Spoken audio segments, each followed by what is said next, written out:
Paula and Ventura, because this did start with the Thomas Fire. It's all part of the same natural disaster. I'm thinking about you folks too. Please know that I share your fear and your sorrow. For the first time in these last few days, I'm able to actually admit that I'm really worried about things and scared, and so I'm glad you're here too. We'll be brave for you. That's our job in government. You know, we have excellent staff, public works, people are cleaning out the debris in the creeks, the Caltrans trying to get the 101 open again, our first responders. We're working hard for you. Please know that. I want to point out, I see some Chumash elders down here. Grandmother, pray for us. We need the strength. We need whatever strength you can give us right now. I've been asked to remind you all that the Martin Luther King events are going on tomorrow. All of the events except for the march. There weren't enough police officers to control the traffic. So take a look at their website, come on down. Another opportunity for us to come together as a community. And I'd like to invite Kristen Snedden up. She's newly elected to our city council, and her district includes parts of the impacted area. Kristen Snedden.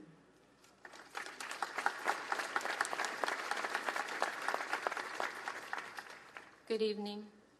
We are Santa Barbara. We're a small and mighty community. We live and serve together, and in our daily lives, we bear witness to each other's triumphs and now to each other's sorrows. We are all only 1 degree of separation apart from each other. We are one. We watch each other's children grow. We witness the pride of parents in our community. We see the love between twins. We champion a child braving kindergarten. We are the keepers of each other's memories. Now is the time for us to link together. There is no statute of limitations on grief.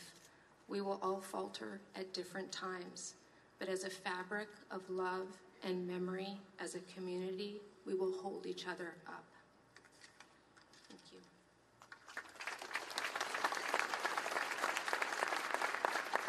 And I would like to introduce Assemblywoman Monique Limon.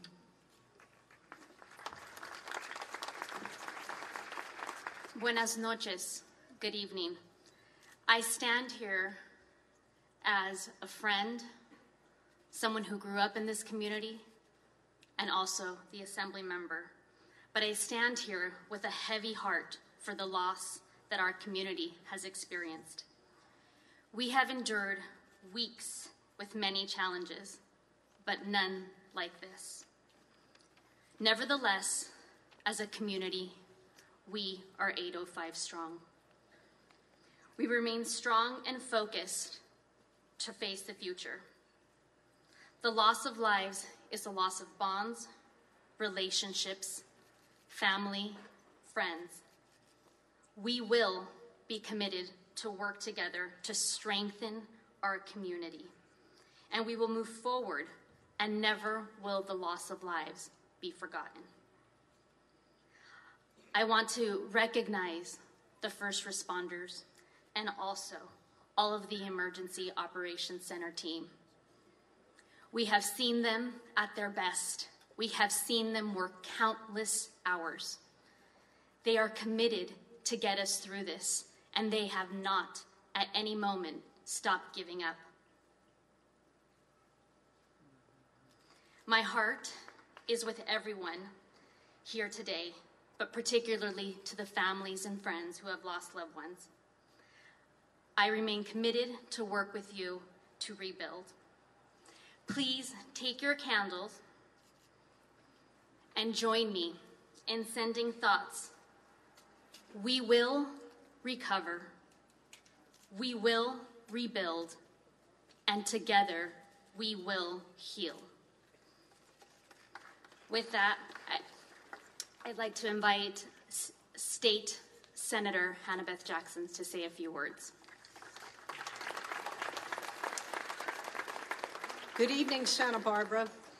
You know, I look out, and if any of you can turn around, there is nothing but people, as far as the eye can see.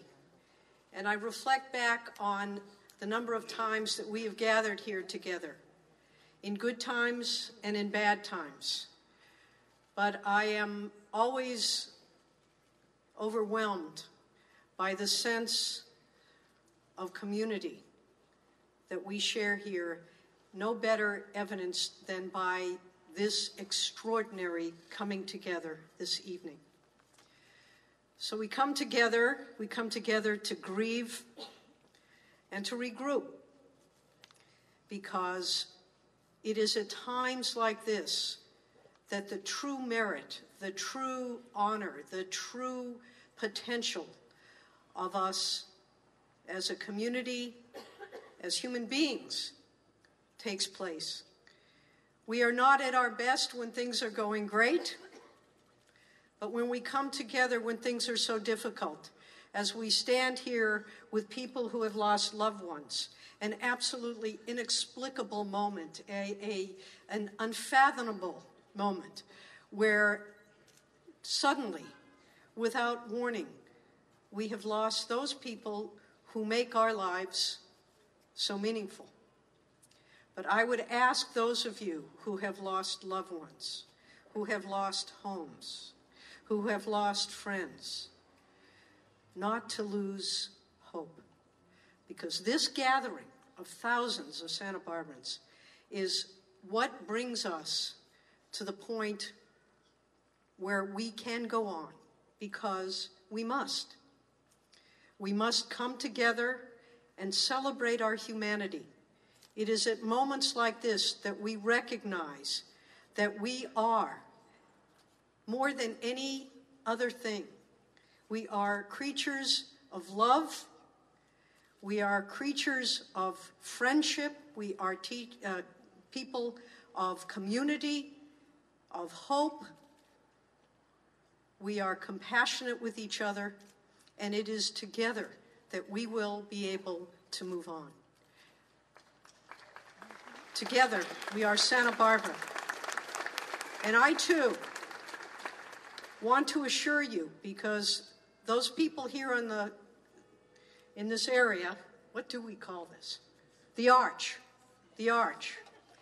We have been working with our first responders, with the state, with the federal government, with everybody who is equipped to help.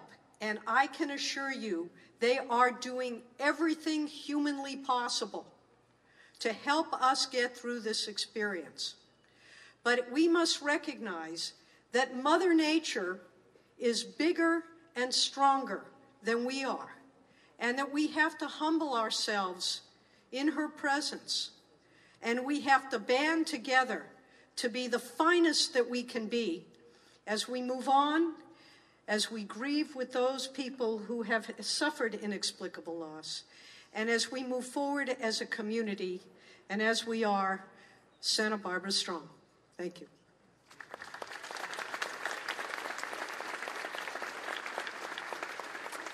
And last but not least is our Congressman, Salud Carbajal.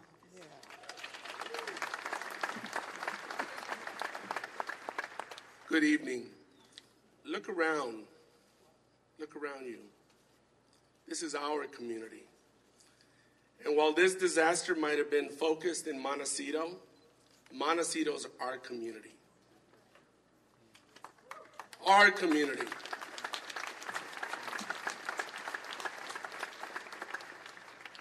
Like you all, my heart aches for all of those that we lost, all of those that are deceased, all of those that are recovering, all of those that are injured. It's a painful time. I want to thank our first responders for the heroic work that they're doing, day in and day out. Our law enforcement, our firefighters. We've been not only physically damaged, we've been emotionally damaged and financially damaged. There are people in the hospital right now. There are people who can't work because of limited commerce. There are many workers who don't know how they're going to get by. This is a stressful and devastating time for our community. It's going to take time for us to recover. And this is a time where we lean on one another to get through this. It's going to take weeks. It's going to take months. But together we're going to do it. Because we are a strong community, one that looks out for each other, and one that stands together. Together we will persevere, and we will move forward. We are Santa Barbarans.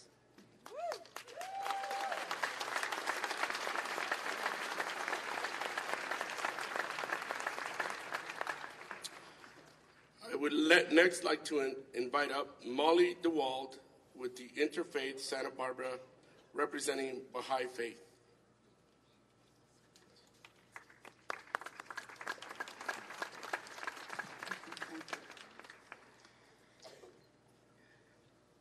Many tears we have shed over the disaster of our beautiful communities, from the firestorm and the floods which devastated multiple communities. Our heroes, firemen, volunteers, civil workers, put their lives, and the media, put their lives before theirs to serve in the devastation.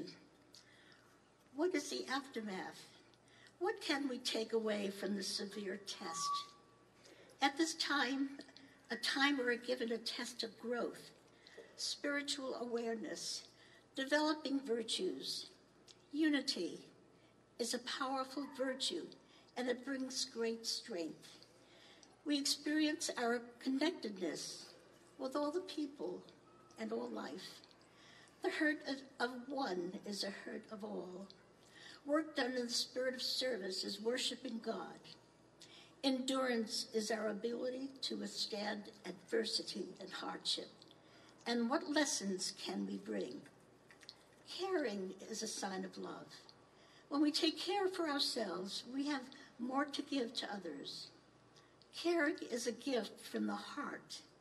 Helpfulness is doing useful things for others, things that make a difference to them. Sacrifice is in giving all for the worthy purpose.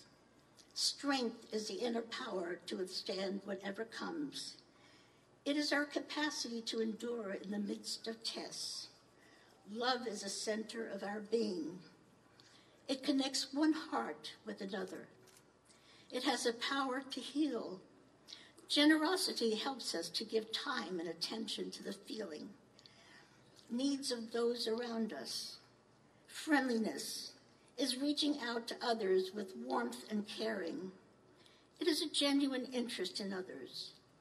Charity is a giving heart, a generous way of viewing others and caring for their needs. Charity springs from compassion for the suffering of others. Hope is looking to the future, and trust and faith. It is optimism in the face of suffering. It is a light that can redeem our dreams. Compassion is deep empathy for another who is suffering or living with misfortune. It is understanding and caring and a strong desire to ease their distress.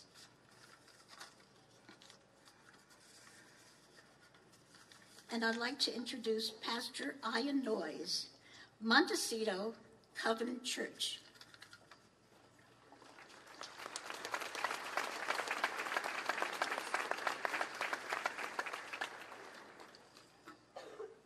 Good evening. I'm here, and I've actually invited Father Lawrence Sayre to meet with me and to join me up here. We, this past week, have certainly walked alongside many in our own community who've been displaced, some who are still missing, and some who have lost their lives. Mount Carmel Church has lost 7 people from their congregation. And we have many displaced in our own, and stand certainly, as we heard those names said, we know them not just as names and ages, but as stories. And so we stand together as those in Montecito for years who have met and are committed to stay and to be a part of the continuing work to rebuild. We are people who are attracted in many ways to this community because of the beauty and to stand in awe of all that is here. Perhaps as we look upon the world around us, we see and recognize our own humility how small we are, and we ask ourselves large questions about the meaning of life. And certainly an event like this leads us to that as well. And so as we stand together, as those who are searching for answers, we really stand as those with many questions.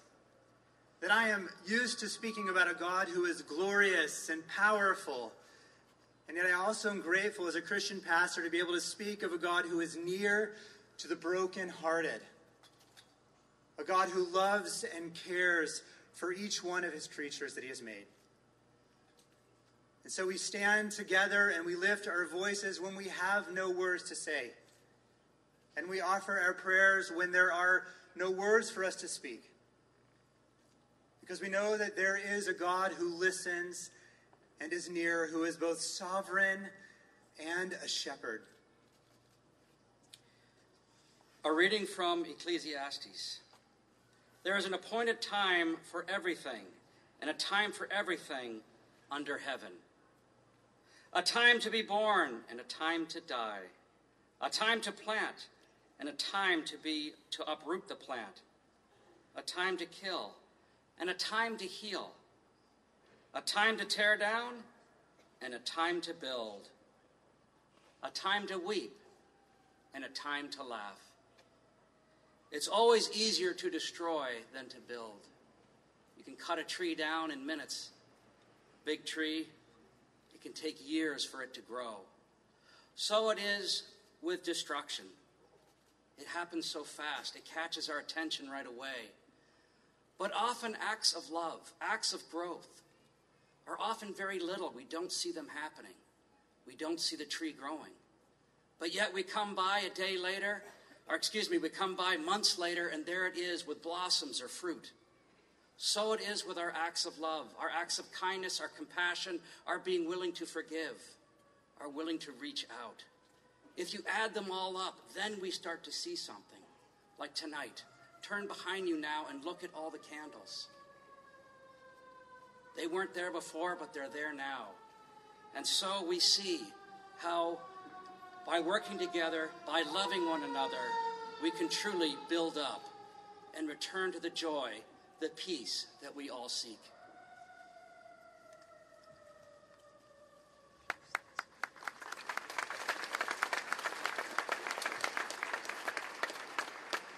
Now I'd like to introduce Reverend David Moore from New Covenant Worship Center. Hello, everyone. We've faced some fierce headwinds these days. We've seen fire, we've seen flood, and maybe not mentioned so much, but some of the most difficult flu strains that we've ever experienced. All of these things can collaborate to break one's spirit. And I don't know what you're feeling right now. Some are feeling nothing. You're numb. And some are afraid, and some are just grieving. I know people who are angry right now, very angry. And I would say to that, whatever you're feeling, give yourself the freedom to feel that. There's nothing wrong with feeling that. And I invite you to enter into whatever it is that you're feeling. I'm going to close with a portion of a song as a gift to encourage you, and if you happen to know it, you're welcome to sing it as well. Keep your hands on the plow, hold on. Keep your hand on the plow, hold on. Keep your hand on the plow. Keep your hand on the plow. Keep your hand on the plow. Hold on. Hold on. Hold on. Hold on.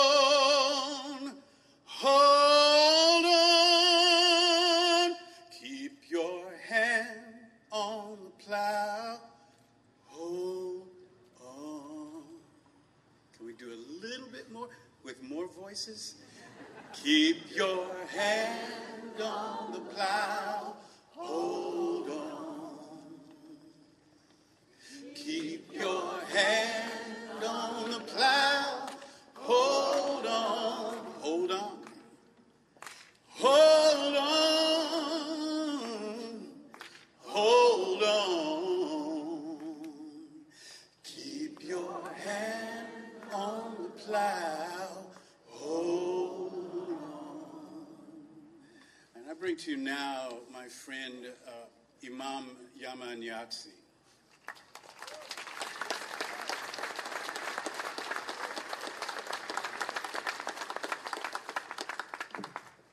Good evening, everyone. I want to begin first by thanking all of you who have taken time out tonight to come to this gathering. When we ask ourselves what has brought you out, for some of us, like myself, it is my concern for my community. It is love. It is to show others that you also feel what they feel. All of us have been devastated and affected in our community, in our businesses, in our homes, and our loved ones being separated between some who live in Carpinteria and Ventura and who are unable to now come here. Whatever drove you here, we pray tonight that this gathering is a means of comfort, hope to those who have lost it. And I believe some have come here tonight to be together because we believe by coming together something great will happen. No one knows the future, and we don't know what can happen to our beloved city, and we pray that this city is protected and that our loved ones are protected and all of its people. Thank you to our heroes, all those that have worked tireless to serve our community. May God bless all of them for their hard work. Thank you all for coming. And as a Muslim, I just want to leave you because so many wonderful words have already been said and wonderful prayers have already been offered. But I want to leave you with one verse that Muslims often refer to in the Quran, which says, "Inna ma'al usri yusra, inna ma'al usri yusra." Verily with hardship there is ease, facilitation. Verily with hardship there is ease. And there will be ease after hardship for our beloved community. Thank you for all of you for coming. Thank you for your support, and we will continue to have hope and pray for our city. Thank you. And I want to introduce my dear friend, Rabbi Arthur Gross Schaefer from Community Shul of Montecito.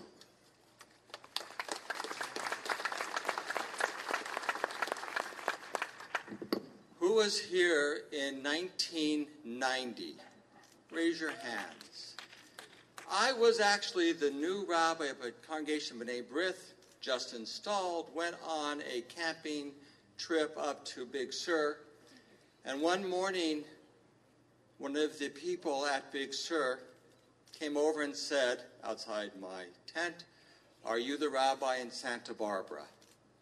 I said, "I'm one of them." And then he said, "I have a message from your wife. Your children are safe. Your synagogue has probably burnt down, and Santa Barbara is on fire." That was the Painted Cave fire. Our synagogue was not burnt down, but the whole neighborhood was devastated. Where we were about to build our new home in Rancho San Antonio, virtually every house was destroyed. I invite you, not now because there's so many of us, to drive through that area around the temple, around the synagogue, around the Greek Orthodox Church, and you will not recognize it that it was totally destroyed. It was rebuilt. If you go about Rancho San Antonio, it was rebuilt. And we will rebuild. We will rebuild Montecito. We will rebuild Santa Barbara. But I have to tell you, it was not easy. We think things get done fast. They do not. To rebuild takes not a year, it takes years. And during that time, it was hard. And there's an old Jewish saying I use to keep me going. Im tirtzu ein zo agada. If you will it, it is no dream. So even though it was very different there, our infrastructure was not destroyed. Businesses were not fully destroyed, some were. And this devastation is much larger, much more profound. But if we really will it, it will not be a dream. For all those who have to rebuild, Montecito, whether it was from the fire or the mudslide, it will rebuild because they have the will and it is no dream. The businesses in Montecito, in Santa Barbara, suffered so tremendously. If we really support them and all their workers, they will also rebuild. It is no dream.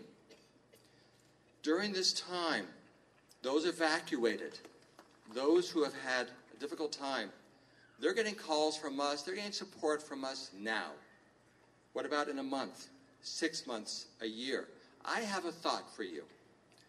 For those people who have to rebuild, those people who will be in different locations, how about if you take them out to dinner at restaurants here in Montecito, here in Santa Barbara and Carpinteria, to make sure that those restaurants stay here, that they have the income they need for their workers and for us. Because if we will it, it is no dream. How about, by the way, if we go to stores who lost so much of their business and are losing their business right now, and we buy things for our neighbors to give to them when they move in, but don't give it to them now, they have no space. You buy it, you store it, when they move in, you give it to them. That will help all of our stores and help our neighbors when they move in. Because if we will it, it is no dream. We are a traumatized people. We really are. And it's very easy to blame, to seek answers. Not now. No blame. We have to be kind to each other, generous to each other, and engage for the long term to make our community come back, because if we will it, it is no dream. So we are here as a community to build, to be here for each other in kindness, in compassion, and in engagement. Because, and I need you all to help me now, if we really do all this, it will not be a dream. It will be a reality. God bless us all.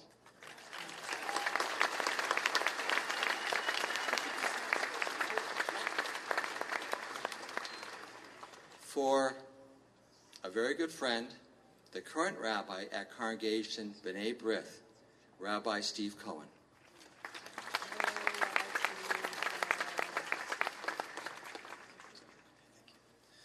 Good evening, everyone. I would like to begin by inviting you. I know that many of us know personally somebody who passed away on Tuesday morning or as a result of the disaster in Montecito. And I would like to ask us to take this moment, and I might actually try to wait for the sirens to stop, to focus on those individuals that we have lost. I've been asked to share with you the name of the 20th victim. He is the 30-year-old father of the family, the Thai family, some of whom are here tonight. His name, Pinat Sutipea. I hope that that's close enough to the actual pronunciation. And we add his name to the other 19 names that were read earlier this evening.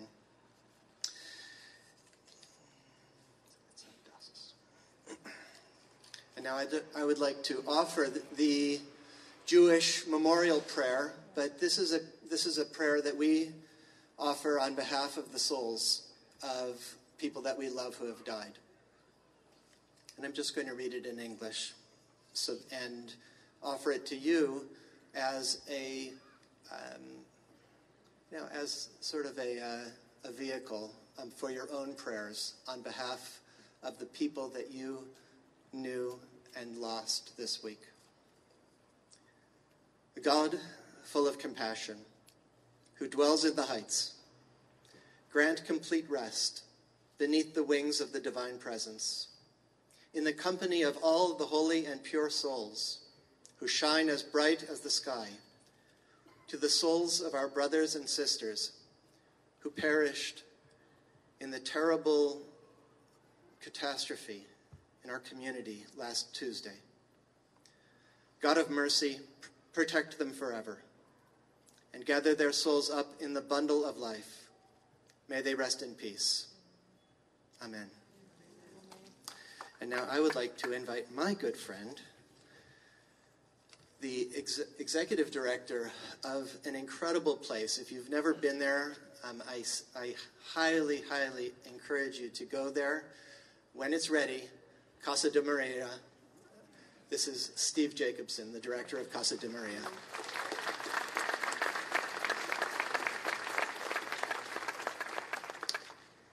For those of you who don't know, La Casa de Maria is a 26-acre sanctuary of peace in Montecito. 12,000 people a year from all walks of life have come there for many years for renewal and healing. And we used to say, people would say, it's a hidden gem in Montecito. We were a hidden gem until this week, and images of the destruction of some of our property went global. And suddenly the property that we love and so many, many people love, it became a visual symbol of the catastrophe. So I want to speak on behalf of the La Casa leadership and staff and all the people these words. It is the loss of the lives that break our hearts most deeply. The children, the parents, friends, co-workers, and neighbors. 7 days ago, all seemed well. 7 days later, so much seems broken.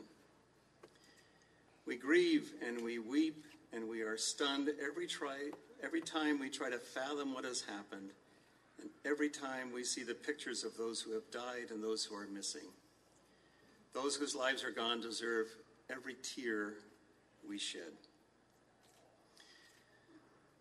La Casa is a place of beautiful natural beauty here in Santa Barbara, but it is also a place that is acquainted with grief.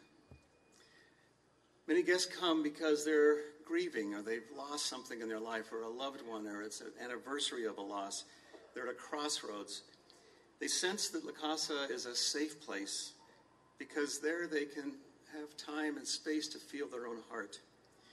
And feeling their heart, sometimes the tears come and they drop, and the holy earth of La Casa absorbs those tears. We have many spiritual gardens at La Casa, including Christian, Jewish, Islamic, and Buddhist. Each tradition acknowledges the reality of suffering and tragedy, as well as healing and hope and the power of community. Each tradition knows that grief is a part of life, and tears can open us up to healing and each other. The faithful and the seekers come to La Casa seeking inspiration and wisdom as they deal with personal and global tragedy. It's been happening for decades. And sometimes when people of all traditions come, they weep, and the tears fall to the earth, and the earth of La Casa receives quietly those tears. Another garden that's been on our property was created by a group of young people whose lives had been damaged by gang violence. La Casa gave them permission to create a stone memorial garden and paint the names of loved ones on the stones. And for years, we've seen young people come to sit in that garden, to look at those names, to remember and to weep. And the quiet, patient earth welcomes their tears as well. As I stand here with everybody today, we know some of our property is going to be okay and some of it is forever gone. We don't know which gardens are left and which are standing. Our land has been assaulted, but it is already regenerating. The mud may take away our buildings, but it cannot quench our spirit The earth has shaken, but our resolve to rebuild and go forward remains steadfast. My friend and mentor Gail Rink at Hospice of Santa Barbara sat with many grieving people for 27 years, and she used to say that we should never waste our grief. We should harness grief to help us honor those we've lost and to rebuild our lives with new wisdom, deeper compassion, and a fresh awareness of the gift of each other. We grieve for those who have died and those who are missing, and we will for years to come. We acknowledge the destruction we have experienced, but we will transcend it. The earth absorbs all our tears, and that moisture germinates seeds of new life. That process has already begun in the land and in us. I have the privilege of representing a representative of the Himalayan community, Tepo Tulka.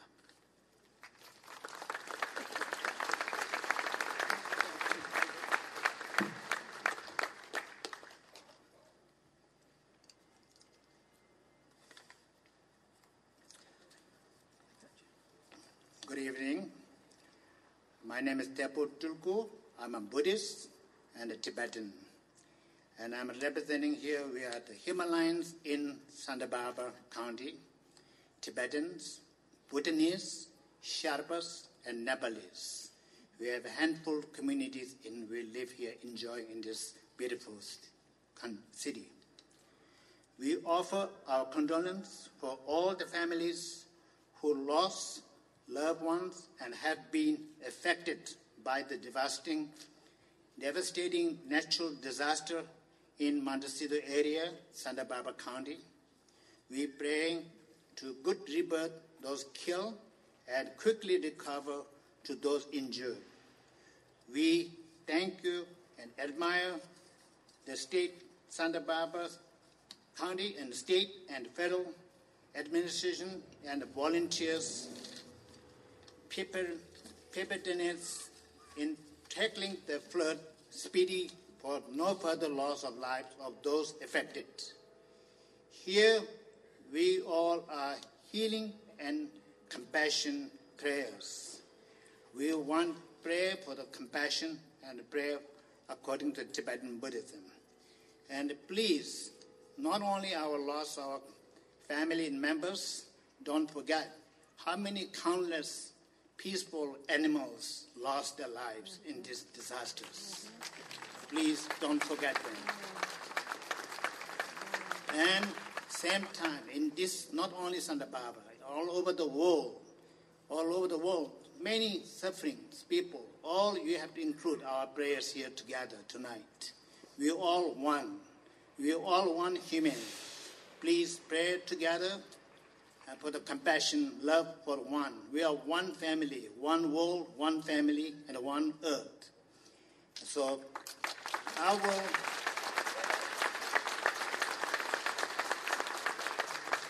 will say 3 words for the compassion prayer mantra called Om Mani Padme Hum. I hope you can follow me and pray together. This is a universal compassion prayer. Om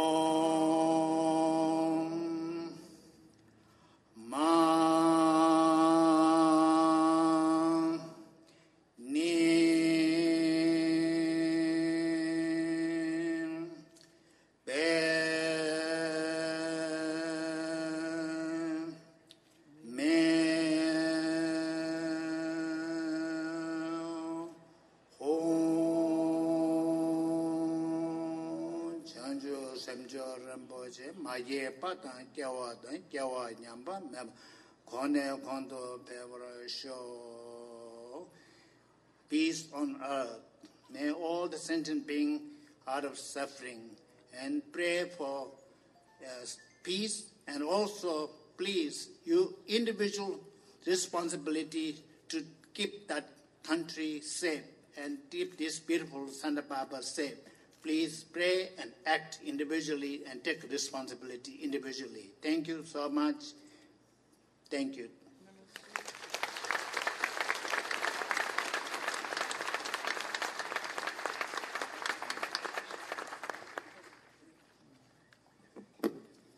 Good evening. My name is Elena Walczak, and I am the CEO of CALM. And CALM's mission is to prevent childhood trauma, to heal children and families, and to build resilient communities. And as we all know, we are living through one of the largest traumas our community has ever experienced. Each of us is struggling to heal from the tragic events we have witnessed, and we are coming together tonight to begin the process of rebuilding our resilient community. I was asked to share a bit about how we can take care of ourselves and each other during this time of profound trauma and tragedy.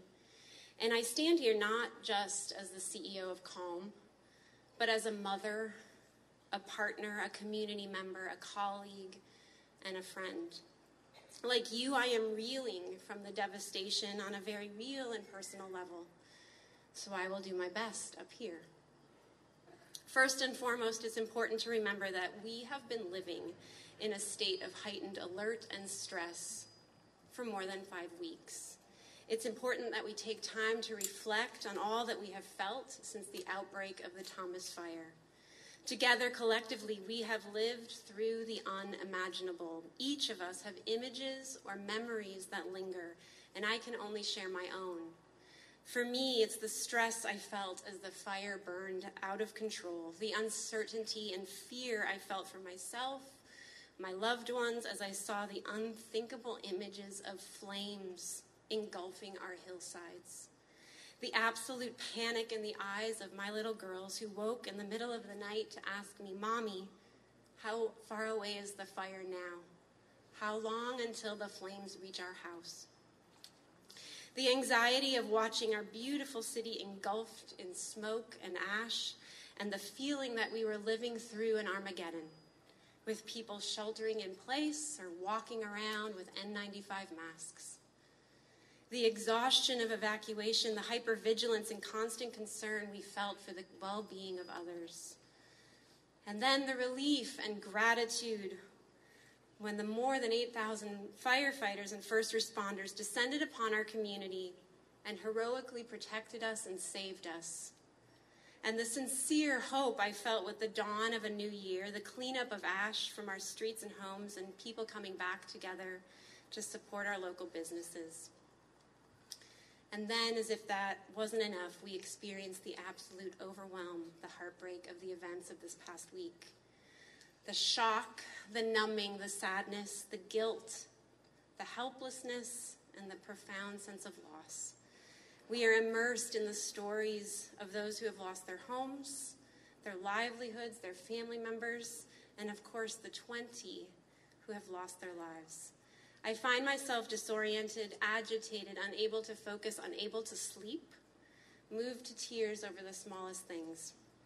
And I know that I am not alone. I know that many of you are feeling this too. Why do we feel so fragile? It's because we're experiencing trauma. Some of us are here tonight have experienced direct trauma, having been directly impacted by the Thomas Fire or the recent debris flow. Others of us are experiencing what's called vicarious trauma or secondary trauma, which is the emotional stress you feel upon hearing the tragic and traumatic stories of others. And from my work at CALM, I've learned that healing from trauma is a long-term process. It doesn't happen on its own. When it is named and acknowledged and intentionally addressed, the process can begin. So what are steps along the way for all of us? First, honor your feelings. Acknowledge them, feel them. Let them pass over you without judgment. Prioritize self-care. Carve out time for whatever it is that helps you feel whole and healthy. It might be taking a walk around the block, cooking a bowl of soup, or building Legos with your kids. Whatever it is, do it, and do a lot of it in coming weeks. Prioritize connection. Make time to meet up with other people. Eat lunch in the break room, not at your desk. Take time to share your stories and listen to others. Do whatever you can to avoid isolation. Recognize that you have limits. Take breaks from Facebook and the news. Realize it's okay if you can't hear one more story. And I'm talking to myself right now. This has been hard for me. Please give yourself permission to be happy. It's okay to enjoy the sunshine. It's okay to laugh with friends or to play with your children. It's okay if we are not grieving and sorrowful every second. In the words of Dr. Martin Luther King, who we will honor tomorrow, darkness cannot drive out darkness. Only light can do that.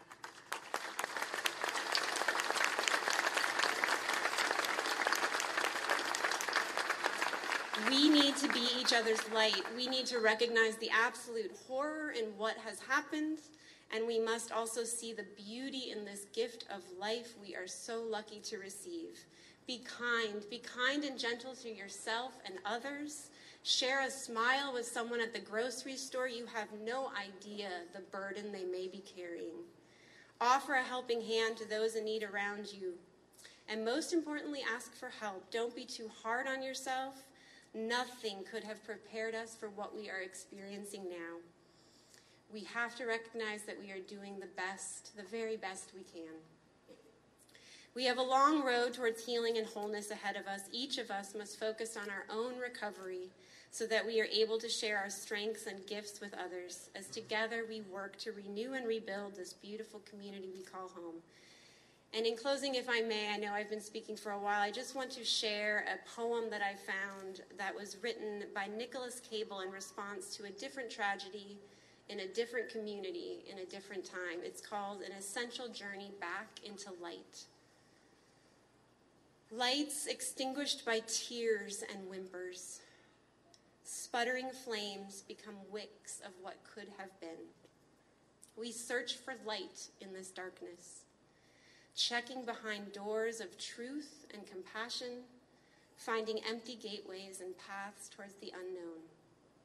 Perhaps this light springs up from the fallen memories, sprinkled with salt on wounds never healed and on hearts not yet mended. The outrage, the pain, the beauty and innocence lost. Our community mourns, demands, seeks truth and light. Where to begin this search, this journey? It is not in reason, but in grief and in prayer. So some meditate, some question and wonder, some cry, some hide, some wish it was over. But if light be our essence, then the journey is not far. We must search deep within, sifting through sand and soot for hope and wholeness. There is light in this journey way off to the left or right or both, but it begins in darkness, faith promising a more clear journey ahead. Lights will be rekindled one day. Somehow a healed heart will emerge, recalling pain, but seeing new joy. One day, somehow, it will be bright again. Thank you. And I have the pleasure of introducing my good friend, David Selberg.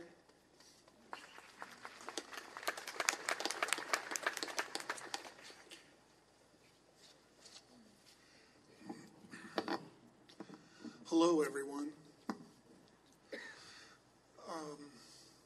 Deep breath. Wednesday of this past week, I was over on Coast Village Road with a couple of police chaplains, and I saw first responders, some firefighters and law enforcement gathered in the lower village, standing in a circle and talking and being with each other in the midst of the busyness of what they're doing. And that is that's grieving. That's the beginning of grieving. And as we're all here tonight, this is a beginning for grieving for all of us as a greater community. And I think about all the folks that have lost people within their family and their circle of friends. I think about those that have been displaced from their homes and all the grieving involved there. And also think about the hundreds of people working at Cottage Hospital. Goleta Valley and right here in Santa Barbara, who are working tirelessly, one shift after another. And let's think about all the law enforcement and the firefighters coming from all over the state. I saw a group of them from Salinas this morning.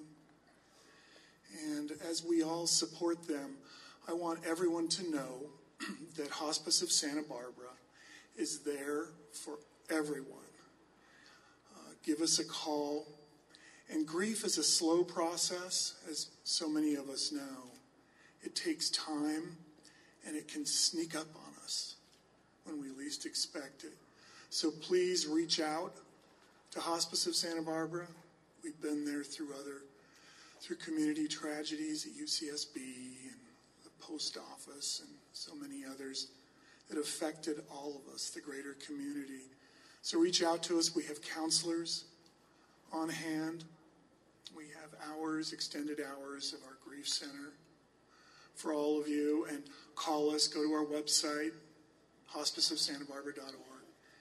It's all free and freely offered for you. So grief comes slowly, and let's honor that. I also want to share a couple things. I know it's a bit dark, but we have a table back there right on the lower lawn, and also Santa Barbara Response is here with a table back there.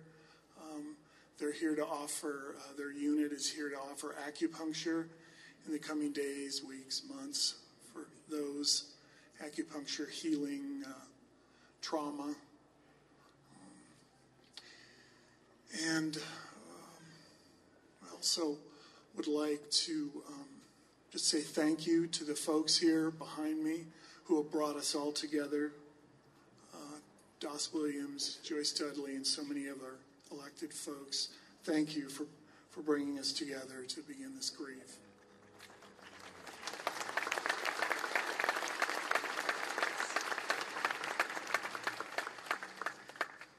And I'd like to bring up Fratelli, a men's chorus, to sing an Irish blessing for all of us, and we might need to make a little bit of room right behind me here, the microphone, and thank you all.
And I just want to thank everyone for coming out.